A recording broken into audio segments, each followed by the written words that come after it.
निखिल गुणनिकायं नित्यनिर्धूतहेयं शुभतममतिमेयं शुद्धसौख्यापिपायं सकलनिगमगेयं सर्वशब्दाभिधेयं नवजलधरकायं नौ लक्ष्मीसहायं जन्माद्यस्य यतोऽन्वयादितरतश्चार्थेष्वभिज्ञस्वराट् तेने ब्रह्महृदाय आदिकवये मुह्यन्ति यं सूरयः तेजो वायुमृदां यथा विनिमयो यत्र स्त्रिसर्गो मृषा धाम्ना स्वेन सदा निरस्तकुहकं सत्यं परं धीमहि सच्चिदानन्दरूपाय विश्वोत्पत्त्यादिहेतवे तापत्रय विनाशाय श्रीकृष्णाय वयं नमः। नारायणाय परिपूर्णगुणार्णवाय विश्वोदयस्थितिलयो नियतिप्रदाय ज्ञानप्रदाय विबुधासुरसौख्यदुःख सत्कारणाय वितताय नमो नमस्ते।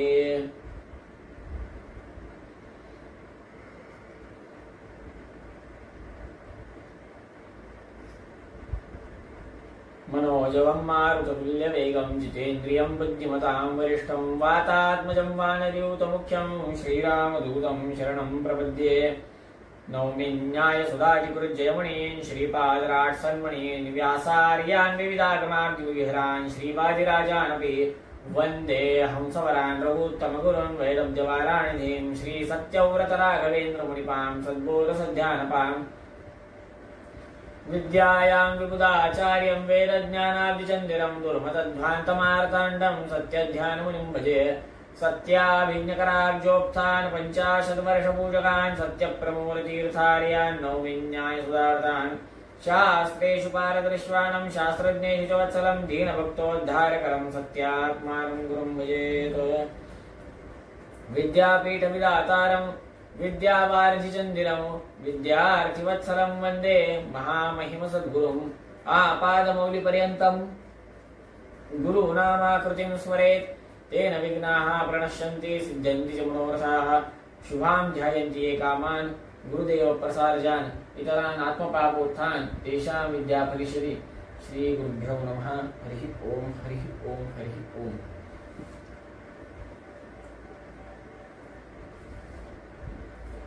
गोपीगीत या आपल्या प्रवचन मालिकेच्या सत्रामध्ये आज आपला दुसरं चिंतन चालू आहे, दुसरा भाग चालू आहे चिंतनाचा। प्रारंभ करूया। श्री गुरुभ्यो नमः। हरिः ओम। शरदुदाशये साधुजात सत सरसिजोदर श्रीमुषादृशा सुरतनाथ ते शुल्कदासिका वरदनिघ्नतो नेह किं वदः। शरदुदाशये साधुजात सत। भगवंताचे डोळ्यांबद्दल इथे चिंतन करत आहे। भगवंत कसा आहे? व्याप्त आहे, सर्वज्ञ आहे। काही सांगण्याची गरज नाहीये भगवंताला सर्व काही ज्ञात आहे, असा तो परमात्मा आहे। गोपिका म्हणतात, हे भगवंता, तुझे जे कमल नेत्र आहेत, कमल सदृश जे नेत्र आहेत,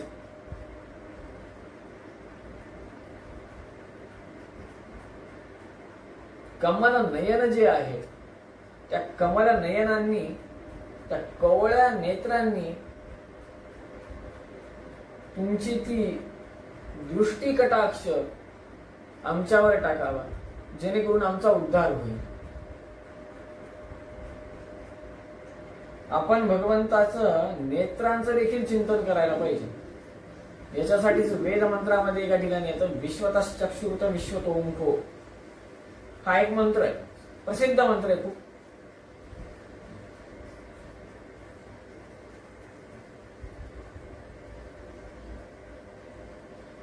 याच्यातून आपल्याला कळतं की भगवंत किती व्याप्त आहे। जर का आपण अधर्म करत असू तर आपल्याला वाटतं की आपण अधर्म करतोय, तर आपल्याला कोणी बघत नाहीये, चालू देत चालू देत। मांजर दूध पिते डोळे मिटून, मांजरीला काय वाटतं मला कोणी बघत नाही, पण तसं नसतं ना. अगदी तसंच आहे, इथे मांजर आपण आहेत, आपण अधर्म करतोय, अधर्मरूपी दूध पितो. मांजर आपण असतो. बघायला अनेक जण आहेत ना, ते अनेक जण म्हणजे कोण? परमात्माच आहे. किती व्याप्त आहे? विश्वतश्चक्षुर्द विश्वतो मुखो हे म्हणलेलं आहे ना. समग्र विश्व सोडा, ब्रह्मांड सोडा, त्रैलोक्य देखील भगवंताच्या डोळ्यांमध्येच व्याप्त झालेलं आहे. एवढे मोठे भगवंताचे फक्त नेत्र आहेत. असं असताना भगवंताला काही माहित नाही असं म्हणणं चुकीचं ठरतं.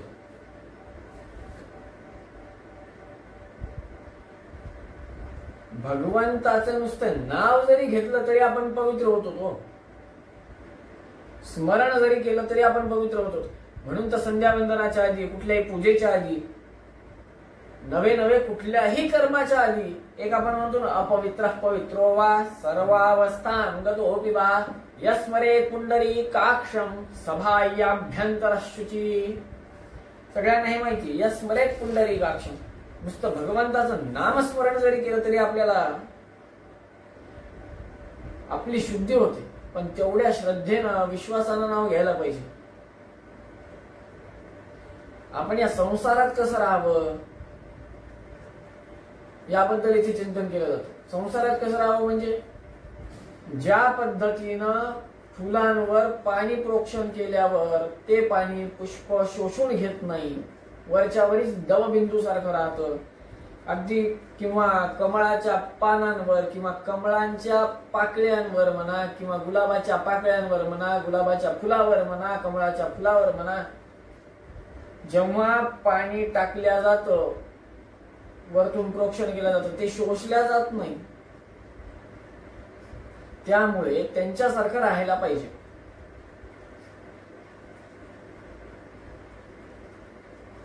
प्रपंचात राहून देखील त्या प्रपंचामध्ये आसक्त व्हायचं नाहीये.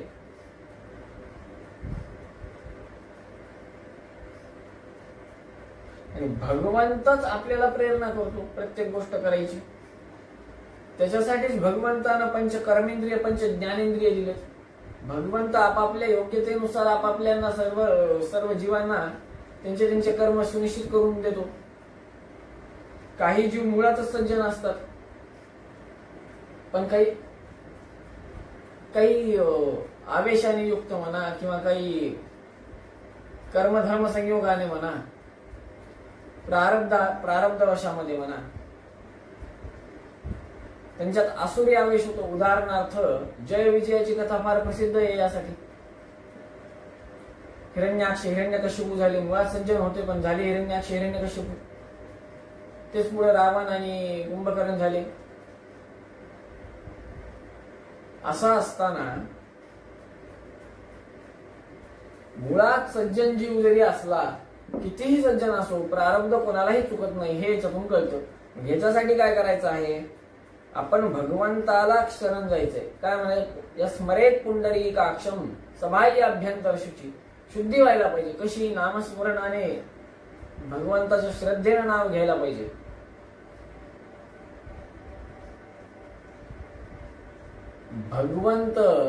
भगवंताचे डोळे कमळासारखे असं म्हणतात ना, कमलनयनम.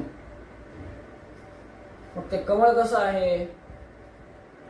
ज्या पद्धतीनं आपण मार्केटमधून लक्ष्मी पूजनाला किंवा गणपती पूजेला किंवा एकंदरीत कुठल्याही कार्यक्रमाला कमळ आणतो, मार्केटमध्ये एकदम टवटवीत असतं. घरी आणलं तेव्हा भगवंताला वाहिल्यावर संध्याकाळपर्यंत उमललेलं कमळ मुरझून जातं, अक्षरशः असं होतं. मग हे भगवंताचे डोळे तसे आहेत का हो? तर नाही. मग कसे आहेत?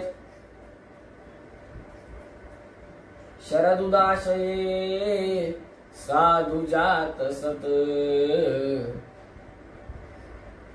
भगवंता तुझे डोळे कसे आहेत म्हणजे शरद ऋतूमध्ये तुडुंब ओतप्रोत भरलेल्या तलावामध्ये ज्या पद्धतीनं कमळाचं फूल बघितल्यावर आपल्या मनाला संतुष्टी प्राप्त होते, त्याच्यापेक्षा कित्येक पटीनं तुझे डोळे सुंदर आहेत. सरसिजोदर श्रीमुषादृशाः.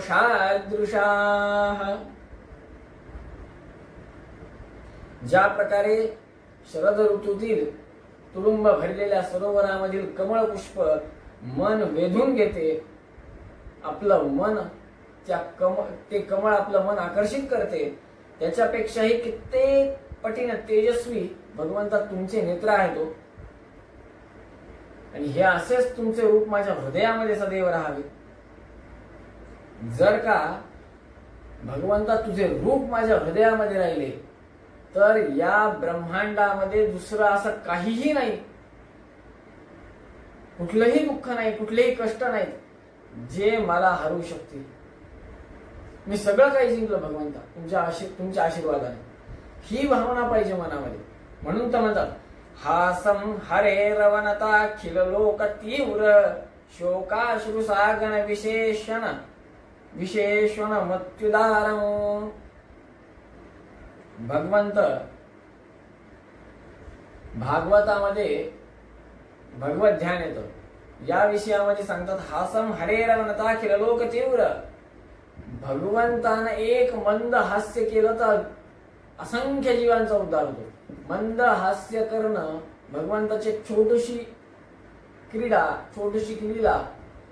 भगवंताने नुसतं मंद हास्य केलं आणि त्या मंद हास्यानिशी कोमल दृष्टीने कृपा कटाक्षाने जर का त्या जीवांकडे नुसतं बघितलं तरी त्या सर्व जीवांचा उद्धार होतो.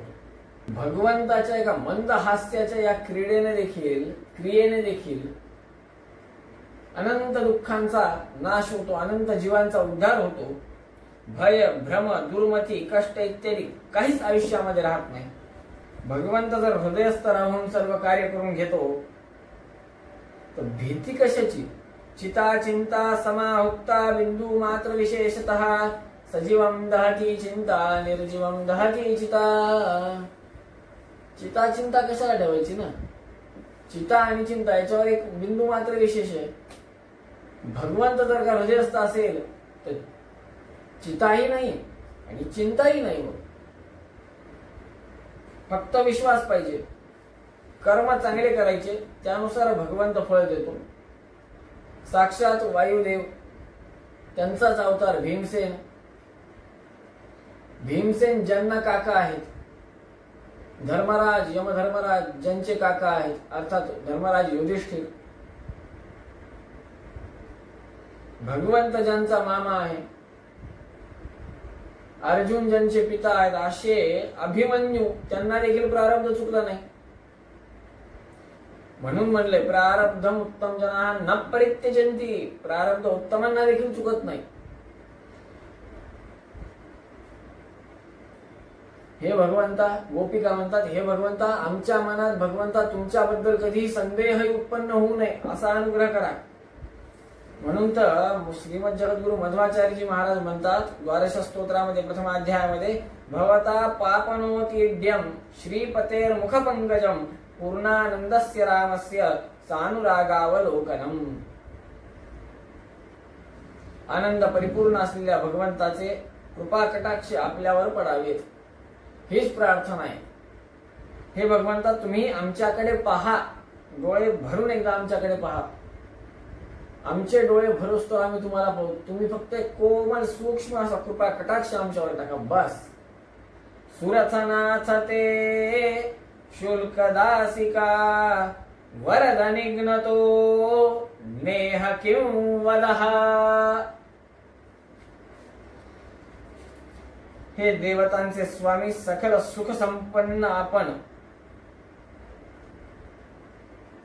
सर्वांना सुख प्रदान करणारे मी तुझी सेवा कशी करू. का करू म्हणजे सुरत नाथ ते शुल्क दासिका.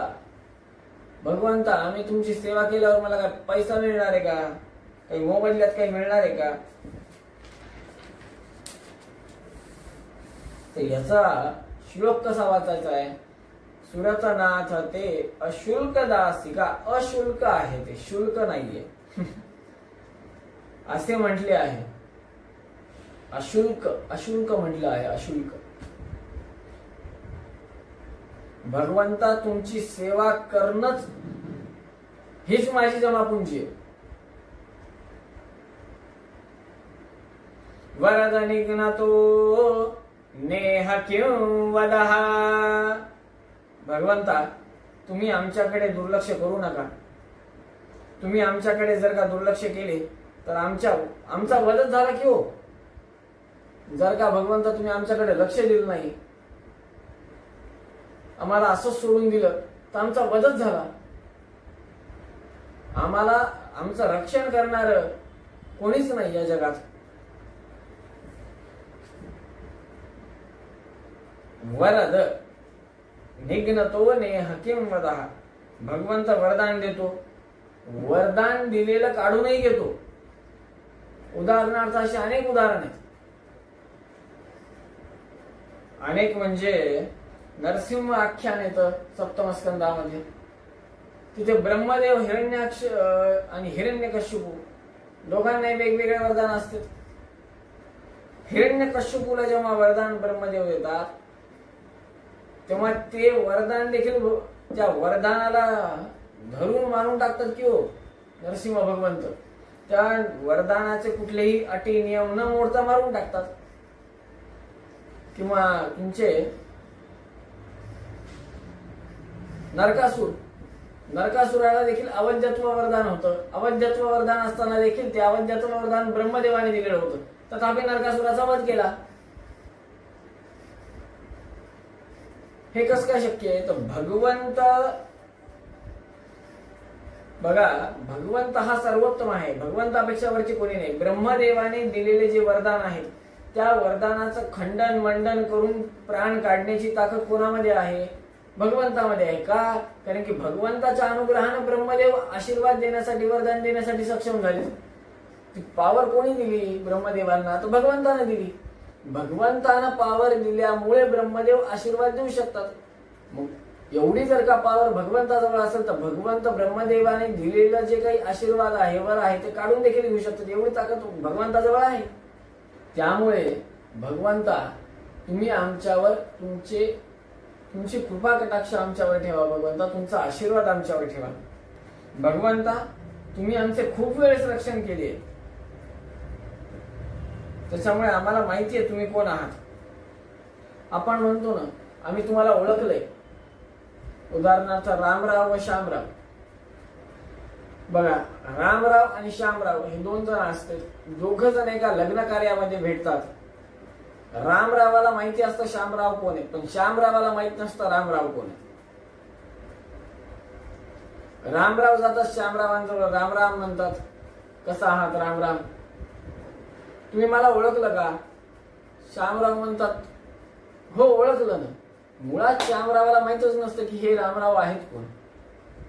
तथापि काय म्हणतात, हो ओळखलं ना. श्यामरावाला माहितच नाही रामराव कोण आहे. तसे येथे गोपिका म्हणतात का? नाही. म्हणजे श्यामरावांसारखं नाही म्हणत येत ना गोपिका की बाबा हा मला माहिती आहे तुम्ही कोण आहात, पण मुळात माहितच नाही, असं नाहीये. गोपिका म्हणतात आम्हाला माहिती आहे तुम्ही कोण आहात. कोण आहात? विषजलाशयात व्याल राक्षसात वर्षमारुतात द्वैद्युतानलात वृषमया भयात विश्वतो मुखात वृषभते वयं रक्षिता मुहुः. विषजलाशयात, यमुनेच्या डोहात कालिया नागाचे मर्दन करणारे तुम्ही आहात. त्या कालिया नागाच्या विषामुळे यमुना तीरावरचे सर्व वृक्ष, वनस्पती, सगळे जीव, सगळ्यांचा मृत्यू झाला होता. इतकं हलाहल होतं ते, इतकं जहाल विष होतं. त्या विषापासून सगळ्यांचं रक्षण केलंस परमात्मा. व्याल राक्षसात, सापांपासून रक्षण केलंस परमात्मा. राक्षसांपासून रक्षण केलंस.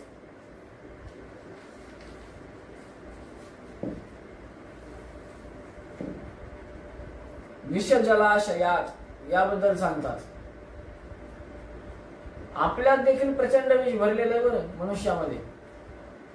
याच्याबद्दलच अप्पन्नाचार्य राघवेंद्र स्तोत्रामध्ये म्हणतात, संसारे अक्षय सागरे प्रकृतितो गाढे सदा दुस्तरे सर्वावद्य जलग्रहैरनुपमै कामारिभङ्गाकुले नाना विभ्रम दुर्भ्रम अमित भयस्तोमादिफेनोत्कटे दुःखोत्कृष्ट विशेषमुद्धर गुरो मामग्न रूपम सदा। या संसार रूपी सागरात प्रारब्ध वशाने भगवंतानेच आपल्याला पाठवले, भगवंताच्याच प्रेरणेने इकडे आलो आपण, प्रारब्धानेच आलो, परंतु यातून गुरुच आपल्याला तारू शकतात। त्यामुळे गुरु आज्ञा मानून कर्म करावे, त्यामुळे आपल्याला गुरूंचा विशेष अनुग्रह प्राप्त होतो आणि त्या अनुग्रहाच्या जोरावर, त्या पुण्याईवर आपल्याला मोक्ष गती देखील प्राप्त होऊ शकते। होतेच, होऊ शकते ना, होतेच, फक्त तेवढा दृढ विश्वास पाहिजे। भक्तराज देखील म्हणतात की हो, मग आपल्याकडे काय विष कोणते कोणते आहेत? विष कोणते? जास्त काय नाही, काम क्रोध मोह मत्सर दंभ चित्त लोभ, हे जे षड्रिपू आहेत, या षड्रिपूंनाच विष बोललेलं आहे। भक्त प्रल्हाद सप्तम स्कंदामध्ये स्वतःच्या वडिलांना म्हणतात ना, तुम्ही त्रैलोक्यावर राज्य अधिपत्य गाजवता, परंतु तुमच्यामध्येच तुमचे शत्रू आहेत। कोणते? काम क्रोध मोह मत्सर दंभ लोभ। या जर का 6 दोषांवर, षड्रिपूंवर जर का तुम्ही तुमचा ताबा मिळवला, जिंकला, तर त्रैलोक्य तुम्हाला नतमस्तक होईल तुमच्या चरणी, असं म्हणतात ना भक्तराज। जुना काळ होता की वसुदैव कुटुंबकम म्हणायचो होता आपण, समग्र जग हे माझं कुटुंब आहे, सगळी सृष्टी माझ्या कुटुंबातला एक हिस्सा आहे, असं आधी आपण म्हणायचो। पण आजच्या काळामध्ये तसं कोणी मानत नाही, तसं कोणी काही म्हणत नाही, तसं फार काही आपण कार्य करत नाही सध्याच्या काळात। ही आपली भगवत प्राप्ती करून घ्यायची असेल तर कशी घ्यावी? त्याच्यासाठी षड्रिपूंवर ताबा पाहिजे। त्या षड्रिपूंवर ताबा प्राप्त झाल्यावर आपलं मन शुद्ध होईल, आणि एकदा मन शुद्ध झालं आणि त्या शुद्ध मनाने जेव्हा आपण भगवंताचं नामस्मरण करू, तेव्हा आपल्याला भगवत प्राप्ती होईल, तोपर्यंत नाही। व्याल राक्षसात, व्याल म्हणजे सर्प। भगवंतानं आपल्याला 120 वर्ष म्हणा, 100 वर्ष म्हणा आयुष्य दिलेलं आहे, त्याच्यातलं निम्म आयुष्य आपण झोपेतच काढतो, उरलं निम्म आयुष्य, अर्ध ते विविध प्रकारचे उपभोग भोगण्यासाठीच आहे। त्याच्यामुळे ज्ञान प्राप्ती काही नीट होत नाही। आणि जे व्याल आहेत, सर्प आहेत, ते कुठले आहेत? तर षड्रिपू रूपी सर्प, हे आपल्याला दंश करतात। त्यामुळे हे भगवंता, व्याल राक्षसात, हे भगवंता आमचं या षड्रिपू रूपी सर्पापासून आमचं रक्षण कर, ही प्रार्थना आपण भगवंताला करायला पाहिजे।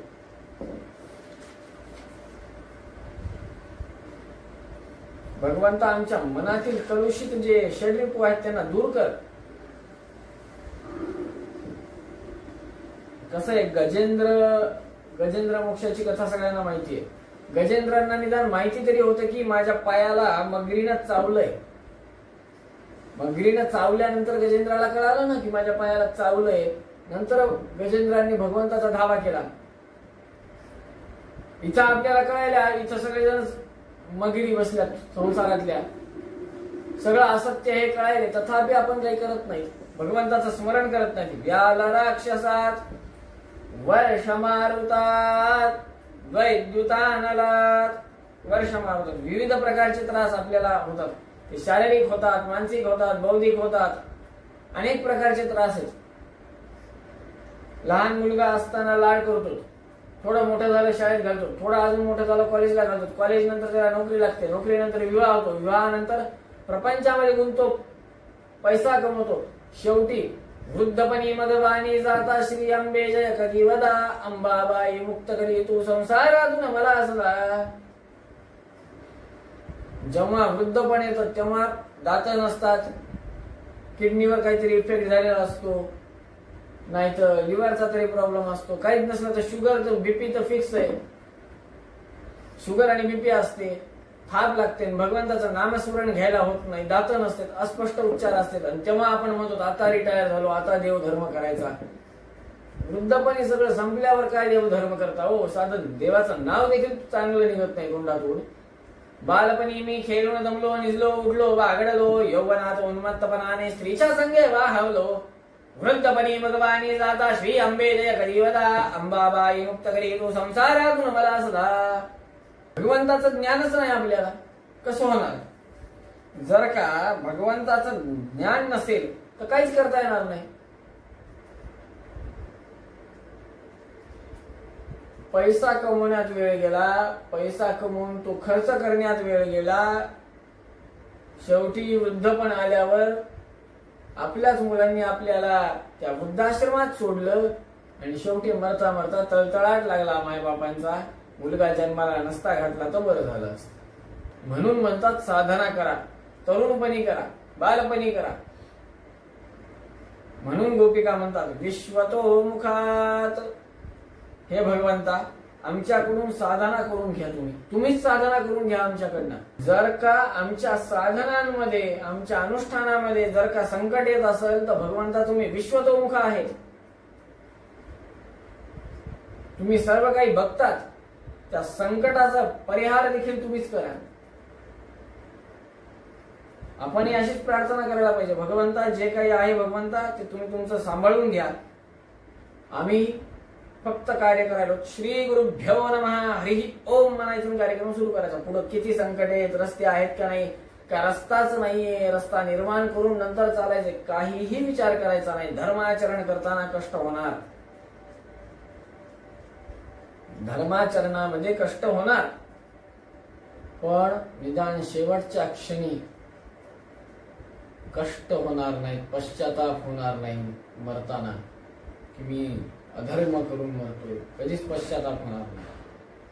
मी आयुष्यभर धर्मानुसार वागलो, धर्मानुसार जगलो, धर्मानुसारच मेलो, हा एक अभिमान मनामध्ये असेल, भगवंताप्रती निष्ठा मनामध्ये असेल.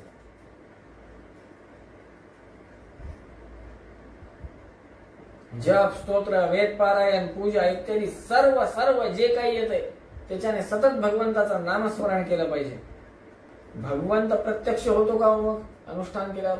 होतो ना, होत नाही असं नाही, पण ज्याच्या मनात भगवंताबद्दल तीळ मात्रही संदेह नाही, मी भगवंताचा दास आहे, भगवंत सर्वोत्तम आहे, स्वतंत्र आहे, सर्वज्ञ आहे, ही भावना ठेवून जो कोणी भगवंताचं नामस्मरण करतो त्याच्या समोर भगवंत प्रत्यक्ष होतो, यात संदेहच नाही. मग तो काय भगवंत जात, धर्म, गोत्र, कुळ इत्यादी बघून प्रत्यक्ष होतो का, अनुग्रह करतो? फक्त भगवंताचा सच्चा भक्त पाहिजे ना, खरा भक्त पाहिजे. पंढरपुरामध्ये प्रसिद्ध कथा आहे, पुरंदरदासांचा खांब आहे, सगळ्यांना माहिती आहे. त्या खांबाला पुरंदरदासांना बांधलं आणि मारलं होतं. का? तर पुरंदरदासांकडे कड होतं पांडुरंगाचं, सोन्याचं. तेव्हा पांडुरंग स्वतः आलता त्या ठिकाणी, कृष्ण परमात्मा, की बाबा मीच दिले त्याला कड म्हणून सांगायला. तेव्हा पुरंदरदासांना सोडलं. पुरंदरदास म्हणतात ही कशासाठी केलं असं सगळं, ही लीला का दाखवली?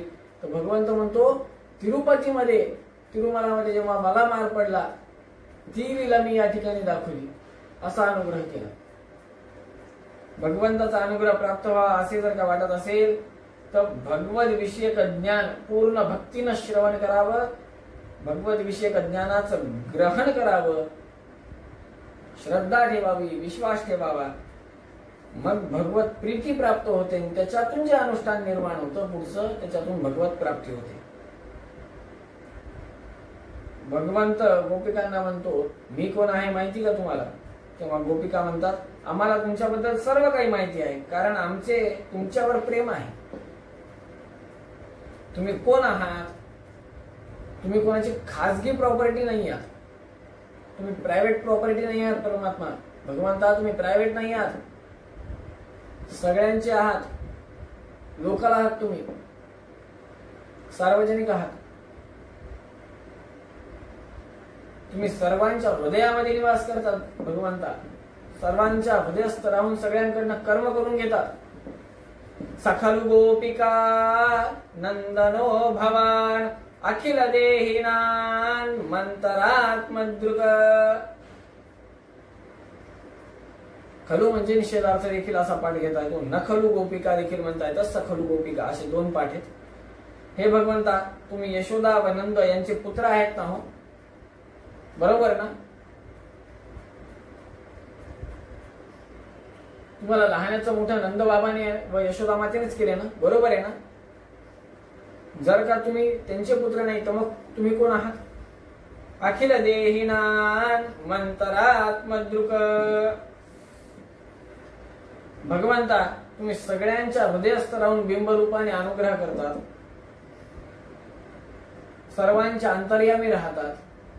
मग तुम्ही यशोदा मातेच्याच घरी का राहतात? जर तुम्ही प्रत्येकाच्या हृदयस्थ अंतर्यामी आहात तर प्रत्येकाच्या घरी एक एक दिवस का नाही राहत? यशोदा मातेच्याच घरीच का तुम्ही आलात? याच्यामागे काहीतरी तुमचं कारण असेल, मोठं काहीतरी कारण असेल ना, की यशोदा मातेच्याच घरी तुम्ही अवतार धारण केला. विखनसार्चितो विश्वगुप्तये. विखनस म्हणजे ब्रह्मदेव. याबद्दल सत्यधर्मतीर्थ महास्वामी खूप सुंदर सांगतात. खन म्हणजे काय तर भाग करणारा किंवा चिरल्या जाणारे वस्त्र. विखन म्हणजे कापता न येणारे वस्त्र. याच्याबद्दल कथा सांगतात. उपनिषदामध्ये भगवंतास क्षम्यता उपनिषदामध्ये वायुदेवास आखन स्मशमान असं म्हणलेलं आहे. वायुदेवाचे वस्त्रच किती मजबूत आहे. राक्षसांनी एकदा वायुदेवांवर आक्रमण केलं तेव्हा वायुदेवाचं वस्त्र देखील फाटलं नाही. आणि जेव्हा वायुदेवांनी आक्रमण केलं तेव्हा राक्षसांची राख झाली. राख. आखन स्मशमान अर्थात ब्रह्मदेवास उद्देशून या नंदबाबाने व यशोदा मातेने मागील जन्मामध्ये तपश्चर्या केली होती व ब्रह्मदेवाला प्रसन्न करून घेतलं होतं. प्रसन्न झाल्यावर ब्रह्मदेवाने विचारलं, मागा बाबा वरदान काय पाहिजे? तेव्हा म्हणतात की आम्हाला तुमचे पिताश्री अर्थात भगवंत आम्हाला पुत्र रूपाने प्राप्ती व्हावी. भगवंताची आम्हाला भगवंत पुत्र रूपाने लाभावेत. तेव्हा ब्रह्मदेव तथास्तु म्हणतात व तिथून लुप्त होतात. तेव्हा भगवंत स्वतःच्या शिष्याने दिलेला वरदान खोटं ठरू नये म्हणून त्यांच्याकडे राहतात. म्हणून नंद व यशोदा यांच्या वाड्यामध्ये खेळतात. बघा भगवंताची लीला. स्वतःच्या शिष्याचा भक्ताचा देखील मान ठेवतात भगवंत. ब्रह्मदेवाने दिलेलं वरदान मिथ्या होऊ नये म्हणून भगवंत त्या ठिकाणी खेळतात. त्यामुळे भगवंता तू त्यांच्याकडे आलास. तू जरी त्या नंद बाबांकडे यशोदा मातेकडे आलास तथापि तू प्रत्येकाच्या हृदयामध्ये राहून आमच्या सर्वांवर अनुग्रह करतोस. हेच अनुसंधान आपण देखील करायला पाहिजे की भगवंत आपल्या हृदयस्थ राहतो व आपल्या हृदयस्थ राहून प्रत्येकाच्या हृदयामध्ये परमात्मा आहे. आपल्या हृदयस्थ राहून भगवंत सर्व काही करून घेत आहे. कर्म बोलून घेत आहे, लिहून घेत आहे, स्वयंपाक करून घेत आहे, कपडे धुवून घेत आहे, भांडे घासून घेत आहे, पूजा करून घेत आहे, चालवून घेत आहे. गाडी चालवतो काय आपण, गाडी चालवतो, विमान चालवतो, हेलिकॉप्टर काय काय करतो काय नाही. यद यद कर्म करोमि तत्तदखिलम विष्णो तवाराधनम. स्वामी त्वं गृहरे तवानुचरणा प्राणा शरीरम गृहम पूजा ते विषयो बहुग रचना निद्रा समाधि स्थिति संचार पदेव प्रदक्षिण विधे स्तोत्राणि सर्वाग्रह यद यद कर्म करोमि तत्तदखिलम विष्णो तवाराधनम. भगवंता आम्ही जे काही कर्म करतो ते सर्व काही तूच करून घेतोस. तेरा ही तुझको अर्पण क्या लागे मेरा ओम जय जगदीश हरे. झालेली सेवा ही भगवंताच्या चरणी समर्पित करतो. वाणीला पूर्ण विराम देतो. गोपाल कृष्ण भगवान की जय. नाहं कर्ता हि कर्ता तत्पूजा कर्मचाखिलं तथापि मत्कृता पूजा तत्प्रसादेनान्यथा तद्भक्ति तत्फलं मह्यं तत्प्रसाद पुनः पुनः कर्मण्यासो हरेरेवं विष्णुस्तुति कर सदा इदं ज्ञानं हरे पूजा हरे रेवदितं सदा हरे दीनं च सर्वत्र इत्येवं न्यासो हरे स्मृता यः सर्वगुण सम्पूर्णः सर्वदोषविवर्जितः प्रियतां प्रीति एवालं विष्णोर्मे परमेश्वरुत अनेन भाव्यत् पुण्यम् आवाहनतु गुरुं श्रीकृष्ण